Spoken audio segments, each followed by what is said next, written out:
Salut à tous, c'est Toy Slayer. Ça y est, on est en 2026 déjà. C'est l'heure de faire le fameux top 10 des figurines que j'ai acquises tout au long de l'année 2025. Et tout d'abord, avant de commencer, je vous souhaite à tous et à toutes une très belle et heureuse année pour vous et tous vos proches. Alors, comme l'année dernière, j'ai mis les mêmes critères pour constituer ce top 10.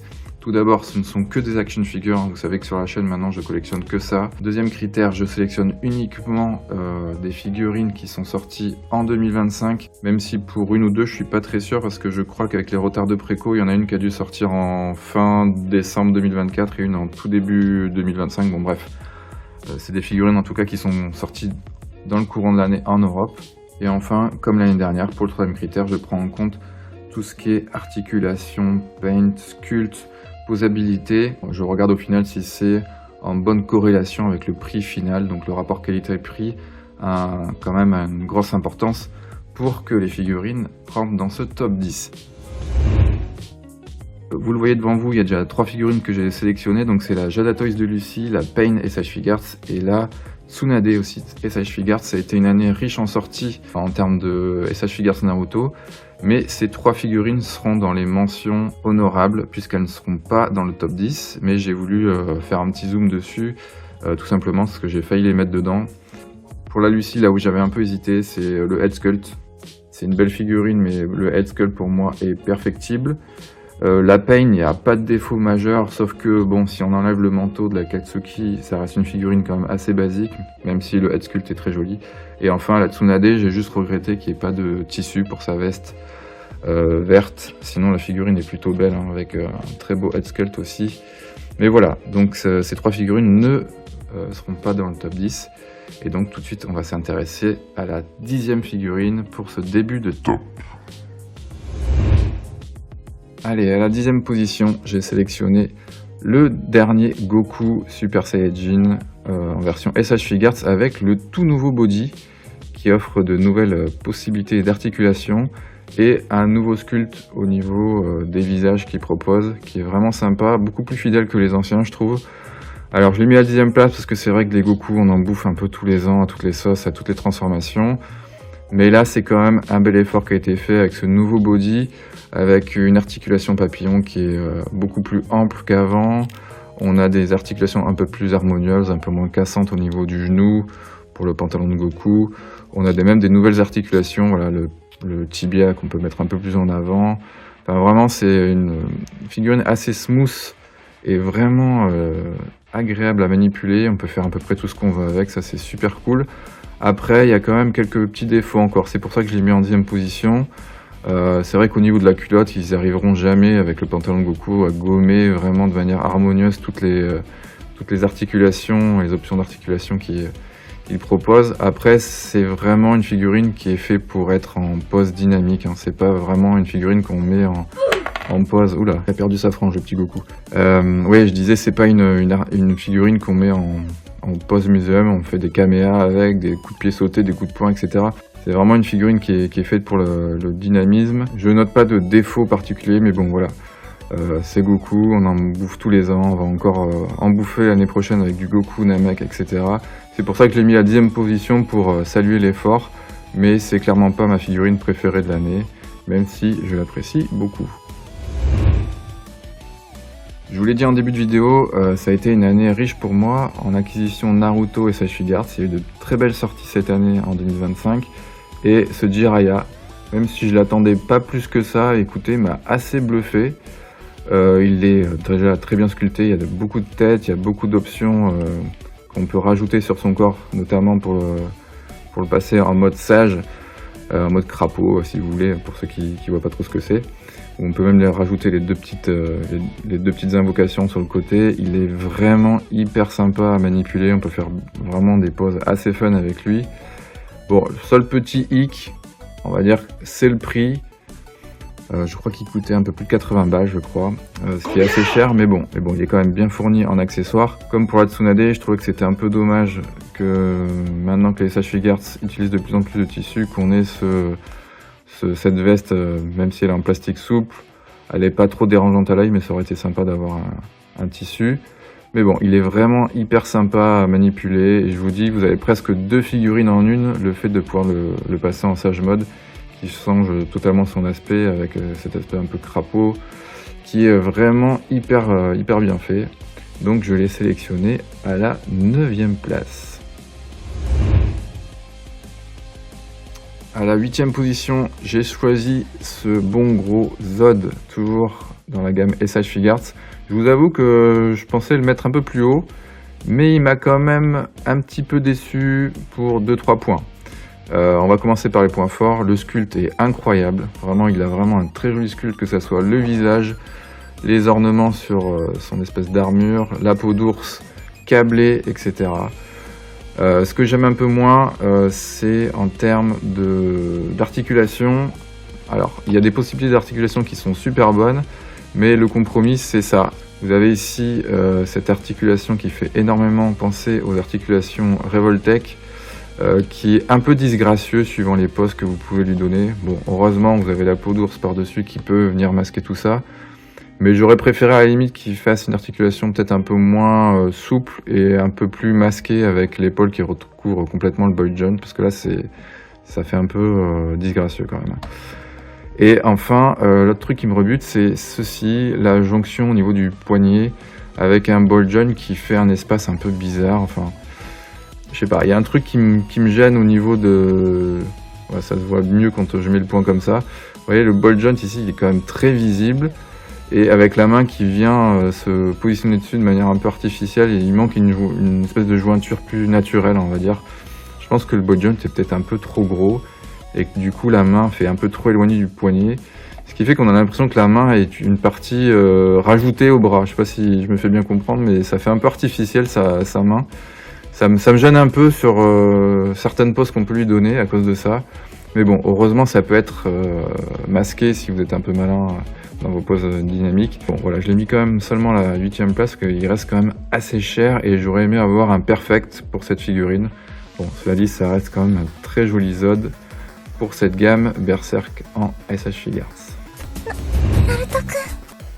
Je vous l'avais dit, pour moi, 2025 était une année très narutesque en termes d'achat. Alors je pensais pas la mettre si haut, mais cette Hinata SH Figuarts, franchement, m'a beaucoup surpris dans le bon sens du terme.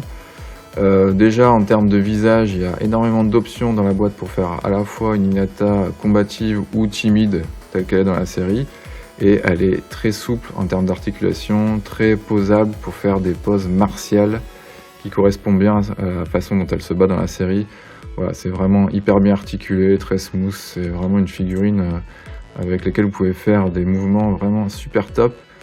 Et bon, elle n'a pas de défaut particulier, je l'ai mis à la 7e place parce que tout simplement, il y a d'autres figurines que je préfère dans mes acquisitions 2025, mais elle est vraiment chouette, je vous la conseille si vous aimez Naruto, passez pas à côté. Elle est pas si chère que ça, je crois qu'elle est entre 60 et 70. Donc voilà, une chouette Hinata qui m'a bien surprise, et donc elle méritait bien sa 7e place.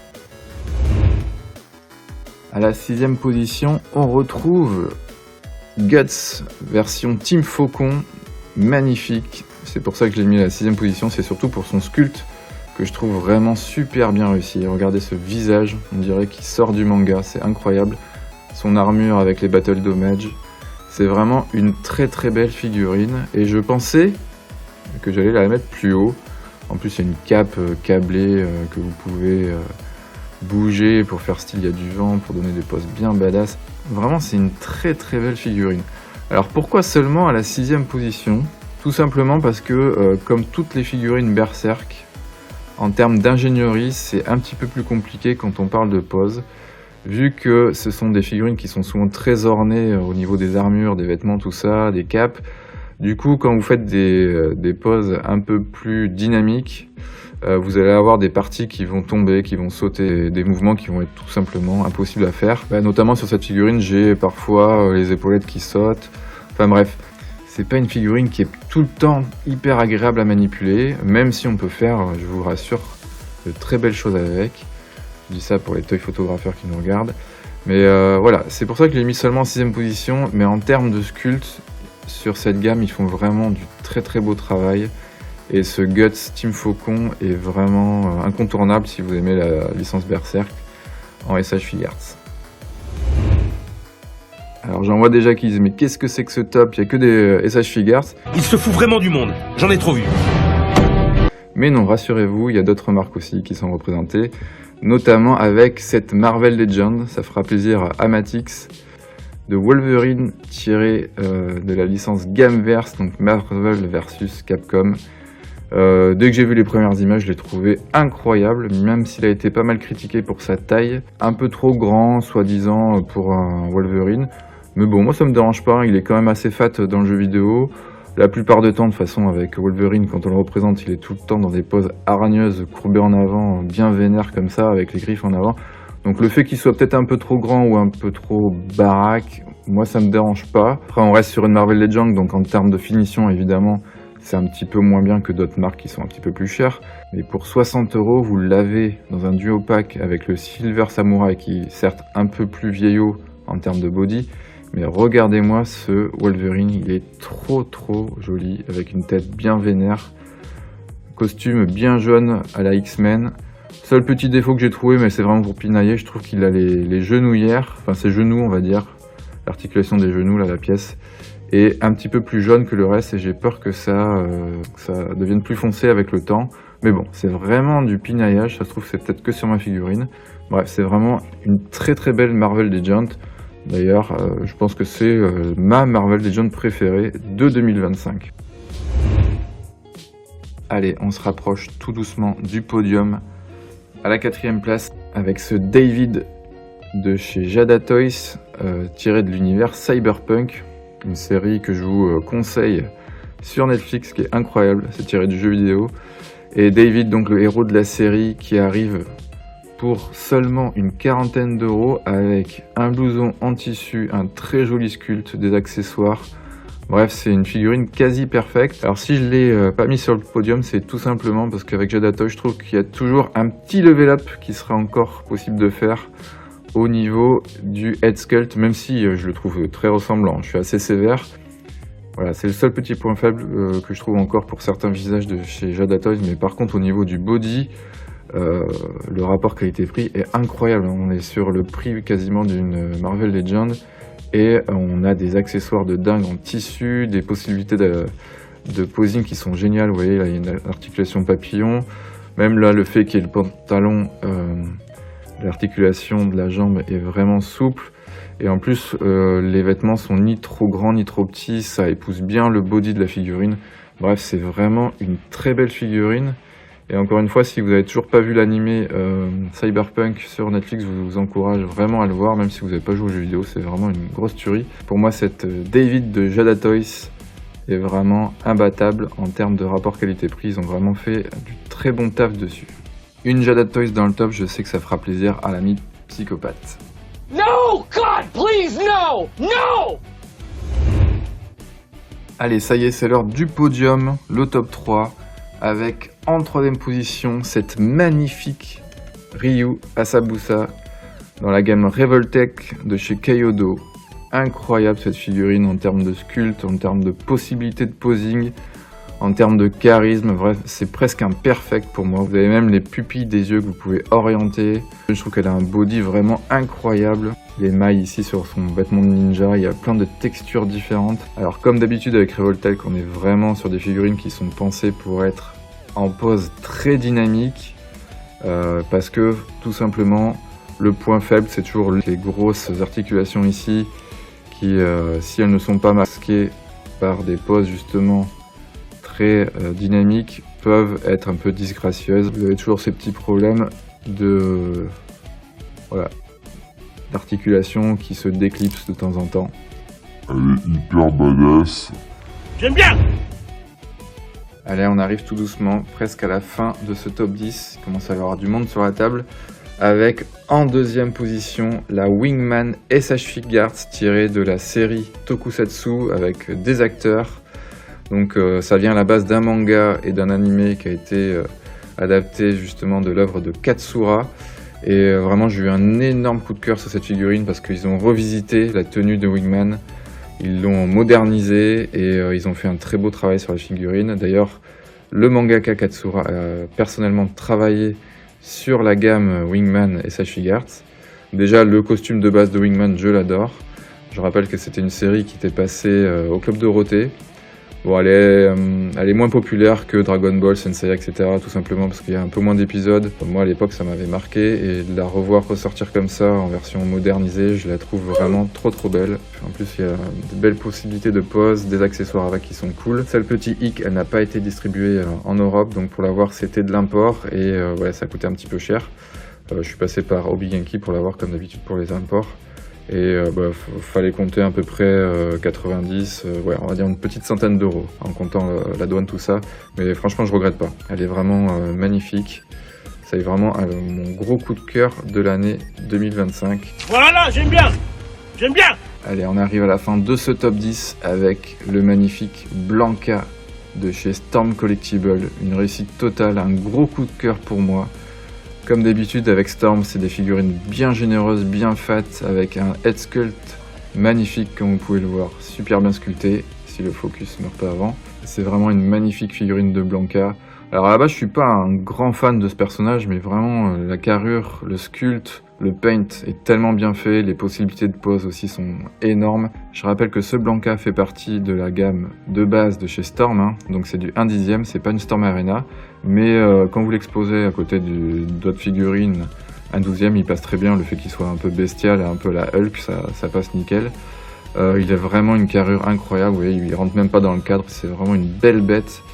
Je le trouve vraiment super bien réalisé. Il n'y a pas de défaut majeur, c'est pour ça d'ailleurs qu'il est numéro 1. Alors, il n'est pas impossible que vous l'ayez déjà vu dans les tops 2024 américains, parce que c'est une figurine qui a été distribuée de manière un peu chaotique. Il est sorti d'abord aux États-Unis, mais pas de manière homogène partout. Donc moi je l'ai reçu avec quasiment 6 mois de retard. Donc du coup, pour les Américains qui ont réussi à l'avoir en fin d'année 2024, on le retrouve dans certains tops. Et du coup aussi dans certains tops 2025, donc c'est une figurine qui est sortie sur le long terme on va dire, mais en tout cas c'est vraiment un must-have, même si vous n'êtes pas un grand fan de Blanka comme moi, il a une carrure tellement incroyable, les accessoires avec les arcs électriques sont présents, il a plusieurs visages, plusieurs mains, bref. Une posabilité vraiment très chouette comme d'hab avec Storm Collectible, c'est mon numéro 1 pour l'année 2025. Voilà, on arrive à la fin de ce top de l'année 2025 qui a été très riche en sorties cette année, que ce soit pour les fabricants qui ont pignon sur rue comme Bandai ou Hasbro, ou les marques un petit peu plus underground, notamment en Asie. Il y avait vraiment de quoi se régaler cette année, donc ça a été très dur de faire ce top. Je suis resté sur des classiques cette année, je reste très attaché à des figurines tirées de licence. Donc je rappelle mon top 3. Donc il y a le Ryu Hayabusa que j'ai mis en 3e position, le Wingman en 2 et le Blanka de chez Storm en 3. Je rappelle que c'est un top subjectif, hein, ça comprend évidemment mes goûts personnels, vous avez le droit de pas être d'accord. Et d'ailleurs, n'hésitez pas à me mettre en commentaire quelles ont été vos action figures préférées dans les sorties 2025. Allez, je vous dis à très bientôt sur la chaîne pour d'autres reviews, des lives et des shorts. À très bientôt pour, j'espère, une très belle année 2026. Ciao!